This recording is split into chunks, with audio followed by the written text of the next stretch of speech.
નમસ્કાર, આપ જોઈ રહ્યા છો જીએસટીવી। હું છું કૃષ્ણા। સમાચારોની શરૂઆત કરીએ તો મહત્વના સમાચાર મળી રહ્યા છે। રાહુલ ગાંધી રાયબરેલીથી ચૂંટણી લડવાના છે અને આજે તેઓ ઉમેદવારી પત્ર પણ ભરશે। તો અમેઠીથી કેએલ શર્મા ચૂંટણી લડશે। કોંગ્રેસના મહાસચિવ પ્રિયંકા ગાંધી ચૂંટણી નહીં લડે। રાયબરેલી અને અમેઠીને લઈને સસ્પેન્સ હતું, જે હવે ખુલી ગયું છે। કોંગ્રેસે 2 ઉમેદવારોની યાદી જાહેર કરી દીધી છે। કેએલ શર્મા અમેઠીથી તો રાયબરેલીથી રાહુલ ગાંધી ઇલેક્શન લડશે। નામાંકન પ્રક્રિયાનો છેલ્લો દિવસ હોવાથી રાહુલ ગાંધી પોતાના સહયોગીઓ સાથે ઉમેદવારી પત્ર ભરવા માટે પહોંચવાના છે।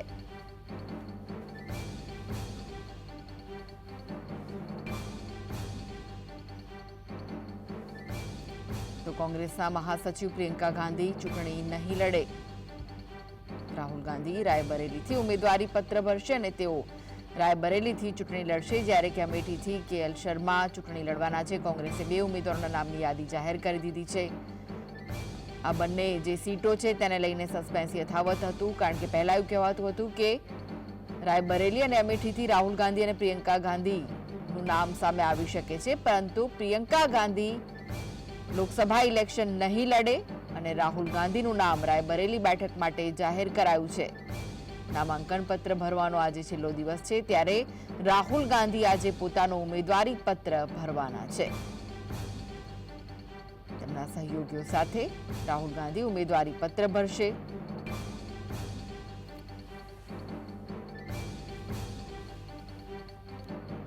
તો કેએલ શર્મા અમેઠીથી ઇલેક્શન લડશે। કોંગ્રેસે કેએલ શર્માને અમેઠીથી ઉતાર્યા છે। તેમનું પૂરું નામ કિશોરીલાલ શર્મા છે। કેએલ શર્મા મૂળ પંજાબના લુધિયાણાના રહેવાસી છે। તો કેએલ શર્માએ રાયબરેલીમાં લાંબા સમયથી કામ કર્યું છે। રાયબરેલીમાં સોનિયા ગાંધીના પ્રતિનિધિ રૂપે તેમણે કામ કર્યું છે। રાજીવ ગાંધી સાથે પહેલીવાર રાયબરેલી અમેઠી પહોંચ્યા હતા। રાજીવ ગાંધીના નિધન બાદ ગાંધી પરિવારના સૌથી નજીકના ગણાય છે કેએલ શર્મા બિહારના પ્રભારી રહી ચૂક્યા છે। કેએલ શર્મા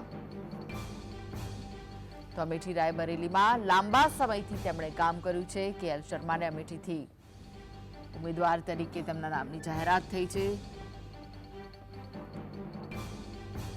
અમેઠી બેઠક પર કેએલ શર્માની ટક્કર સ્મૃતિ ઈરાની સામે થવાની છે। ભાજપના ઉમેદવાર છે સ્મૃતિ ઈરાની, જેની સામે ટક્કર થશે।